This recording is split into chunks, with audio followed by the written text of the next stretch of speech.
सो दोस्तों welcome to money stocks. तो इस वीडियो के अंदर हम लोग बात करने वाले हैं मल्टीपल स्टॉक्स के बारे में। तो चलिए सबसे पहले हम लोग डिस्कस करेंगे जियो फाइनेंशियल सर्विसेज के बारे में। तो जियो फाइनेंशियल्स के अंदर आज के दिन अगर आप ऑब्जर्व करेंगे तो यहाँ आपको 2 से 2.5% तक की तेजी आपको नजर आ रहा होगा। लेकिन एक्चुअली अगर आपने ड्यूरिंग द मार्केट परफॉर्मेंस देखा होगा तो जियो फाइनेंशियल सर्विसेज के अंदर आप देख सकते हैं ऑलमोस्ट हमें 4% तक की तेजी हमें आज के दिन नजर आ चुका था। इतना ज़्यादा मार्केट वॉलेटाइल था जिस वजह से भी अगर आप ऑब्जर्व करेंगे कंपनी के अंदर कोई ज़्यादा इम्पैक्ट नज़र नहीं आया, डायरेक्टली कंपनी के अंदर तेजी नज़र आ चुकी है। एंड आज के दिन का कंपनी का हाई को अगर आप ऑब्जर्व करेंगे तो कंपनी के द्वारा 294 रुपीज़ तक का हाई हमें क्रिएट किया गया है।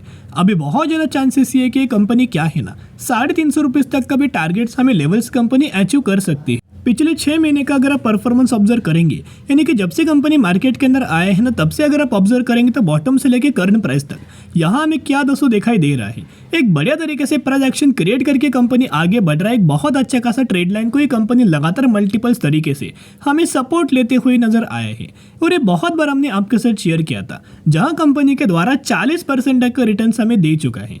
लेकिन आपको याद होगा, बहुत सारे लोगों को पता होगा, जो लोग इस चैनल को डेली फॉलो करते हैं उनको पता होगा कहीं ना कहीं 232 रुपीज़ के आसपास हमें बाइंग किया तो 232 रुपये पर हमने खरीदारी किया था। और अभी अगर आप यहाँ से रिटर्न प्रोफाइल देखोगे तो अभी कहीं ना कहीं हम लोगों की इस कंपनी के अंदर 28 to 29% तक का रिटर्न कंपनी के अंदर मिल रहा है। लेकिन क्या है दोस्तों, हम लोग क्या करने वाले हैं, लॉन्ग टर्म के अंदर निवेश करने वाले हैं। हम लोग शॉर्ट टर्म के अंदर बिल्कुल भी निवेश नहीं करेंगे क्योंकि ये थ्योरी मैंने पहले भी आपके साथ शेयर किया था कि सबसे पहले एक पॉइंट नोट करना इस वीडियो के अंदर 3 बड़े अपडेट्स है जियो फाइनेंशियल सर्विसेज कंपनी को लेके। तो तीनों के तीनों अपडेट्स के बारे में हम लोग डिस्कस करेंगे। एक अपडेट्स क्या है, आप सभी को पता होगा कि ये कंपनी फंडामेंटल तो बहुत ज़्यादा स्ट्रांग है। जियो फाइनेंशियल सर्विसेज बेसिकली इंडिया की तीसरी एनबीएफसी कंपनी है। पहले पोजीशन के ऊपर रैंक करता है Bajaj finance, right. Second position के ऊपर रैंक करता है बजाज फाइनेंस का parent company Bajaj Finserv and third position के ऊपर रैंक करता है जियो फाइनेंशियल सर्विसेज। तो इन दोनों कंपनी को टॉप 2 कंपनीज को ऑब्जर्व करेंगे तो जियो फाइनेंशियल सर्विसेज हमें 3 डिजिट पर ट्रेड करता है, बजाज फिनसर्व 4 डिजिट और बजाज फाइनेंस भी 4 डिजिट। तो आने वाले फ्यूचर में जाके ये कंपनी भी 4 डिजिट पर हमें ट्रेड करते हुए दिखाई दे सकता है, जो कि करंट प्राइस के हिसाब से अगर आप कंपेयर करके चलेंगे तो आने वाले सालों में कहीं ना कहीं 400% से भी ज़्यादा का रिटर्न हमें जियो फाइनेंशियल सर्विसेज के अंदर दिखाई दे सकता है। सेकंड अपडेट्स की अगर बात की जाए तो आप सभी को पता है 29 फेब से जो पेटीएम है जो कि डायरेक्टली कॉम्पिटिटर किसका है, ये डायरेक्टली कॉम्पिटिटर है जियो फाइनेंशियल सर्विसेज का, राइट। आपको याद होगा कि बहुत ज़्यादा सेबी के द्वारा बहुत ज़्यादा आरबीआई के द्वारा हमें रिस्ट्रिक्शंस डाले गए हैं पेटीएम्स के अंदर।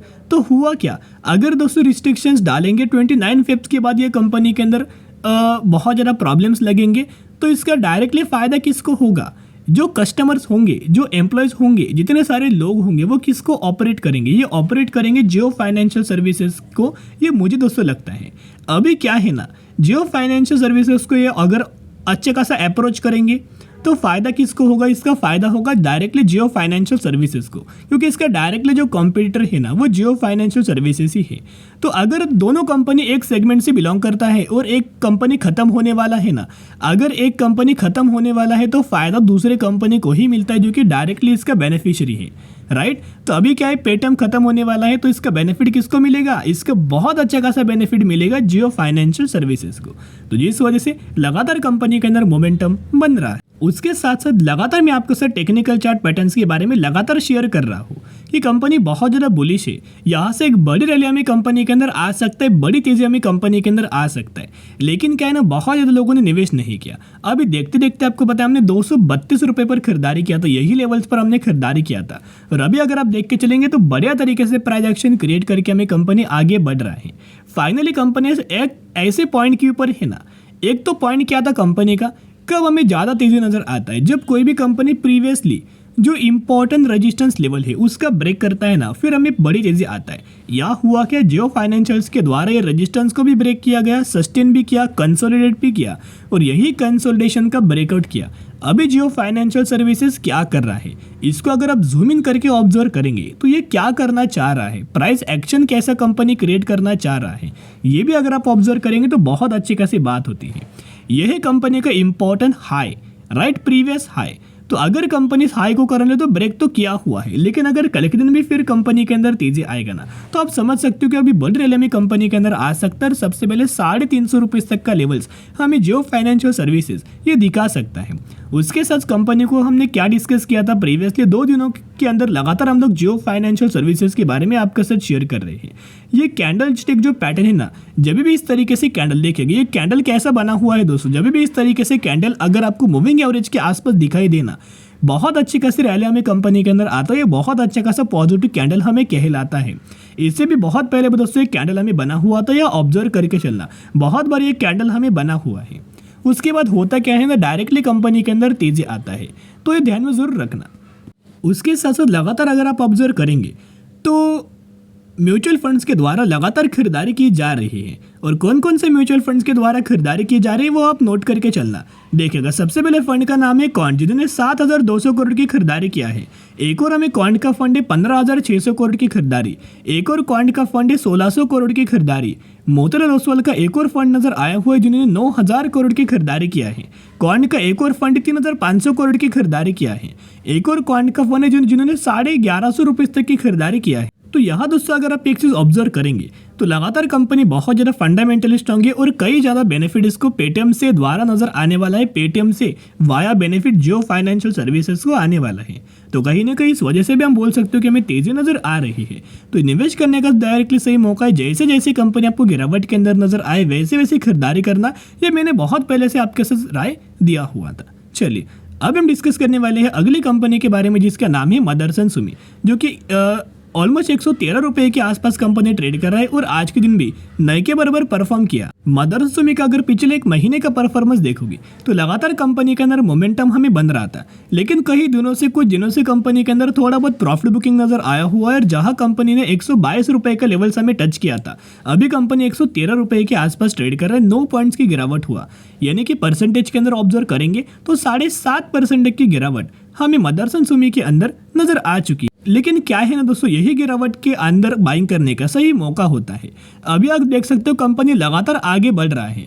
इसका जो टारगेट क्या है ना, बहुत ज़्यादा का चांसेस है कि कंपनी 270 रुपये तक का टारगेट, या फिर आप बोल सकते हो कि जो हाई कंपनी ने जो क्रिएट किया है ना 180 रुपये के आसपास, ये टारगेट कंपनी बहुत ही जल्द आने वाले फ्यूचर में एक्वायर करेगा।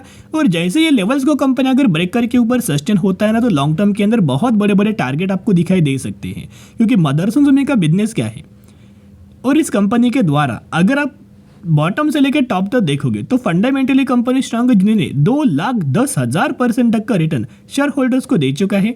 एंड बॉटम से लेकर करंट प्राइस तक अगर आप कंपेयर करके देखेंगे तो इस कंपनी ने तभी भी ऑलमोस्ट हमें 1,40,000% तक का रिटर्न शेयर होल्डर्स को दे चुका है। और लगातार कंपनी के अंदर डिलीवरीज को अगर आप ऑब्जर्व करेंगे तो ऑलमोस्ट हमें मदरसन सुमी के अंदर आज के दिन भी 54% की डिलीवरीज नजर आ रही है। तो देखिएगा, मदरसन सुमी का बिजनेस आपको पता ही होगा कि मदरसन सुमी क्या करता है, ऑटो एसेसरीज मैन्युफैक्चरिंग करता है, ऑटो कंपोनेंट्स मैन्युफैक्चरिंग करता है।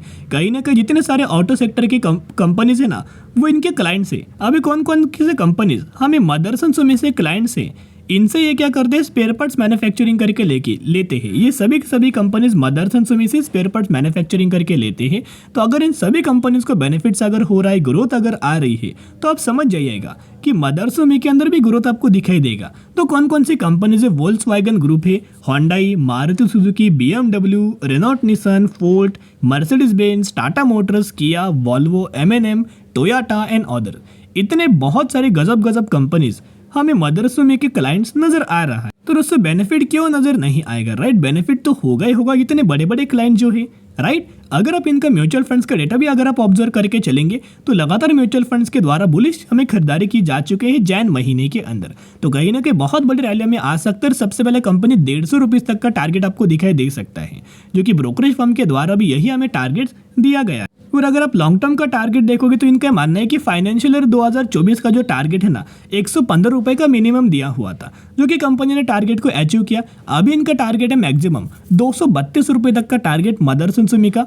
मैक्सिमम का टारगेट दिया गया है फाइनेंशियल ईयर 2024 का। यानी कि इनका मानना है कि फाइनेंशियल ईयर 2024 एंड तक, यानी कि दिसंबर 2024 तक ये टारगेट हमें कंपनी अचीव करके दे सकता है। और मदरसन सुमी के अंदर लगातार जो गिरावट आ रही है ना, जब जब कंपनी गिरते हैं मूविंग एवरेज के ऊपर आता है लगातार कंपनी सपोर्ट लेता है, राइट। अभी क्या है, लगातार कंपनी गिर रहा है और मूविंग एवरेज यहाँ है, तो बहुत ज़्यादा चांसेस ये कि यहीं से आपको खरीदारी करना स्टार्ट कर देना चाहिए, एसआईपी कर देना, बाय ऑन स्ट्रेटेजी अप्लाई करना, ताकि जैसे जैसे कंपनी मूविंग एवरेज के आसपास है वैसे वैसे कंपनी के अंदर मूविंग एवरेज के आसपास है वैसे वैसे कंपनी के अंदर एवरेज आएगा और वैसे आपको मदर्स मूवी के अंदर बेनिफिट दिखाई दे सकता है। कई बार ऐसा होता है कि मूविंग एवरेज आने से पहले कंपनी के अंदर तेजी आता है, राइट। तो निवेश करने का सही मौका नहीं मिलता, तो जरूर कंपनी के अंदर बाय ऑन स्ट्रेटेजी अप्लाई करके चल सकते हो। अभी हम बात करने वाले हैं अगली कंपनी के बारे में जिसका नाम है वारे इनेबल टेक्नोलॉजीज, जो कि 4,880 रुपए के आसपास कंपनी ट्रेड कर रहा है। आज के दिन तो 5% तक का अपर सर्किट लग चुका है। यही वो कंपनी जिसके अंदर आज के दिन जो तेजी आया हुआ है ना, बहुत बड़ा ऑर्डर हमें मिला है। उसके साथ साथ कंपनी ने रिसेंटली 1:5 रेशियो का स्प्लिट का अनाउंसमेंट किया, जिसके अंदर एक के बदले 5 शेयर मिलने वाले हैं। तो ये भी दोस्तों नोट करके चलना। तो चलिए आज के लिए इतना ही। अगर आपको ये वीडियो पसंद आए जरूर वीडियो को लाइक और चैनल को सब्सक्राइब कर सकते हो। फिर मिलेंगे, बाय।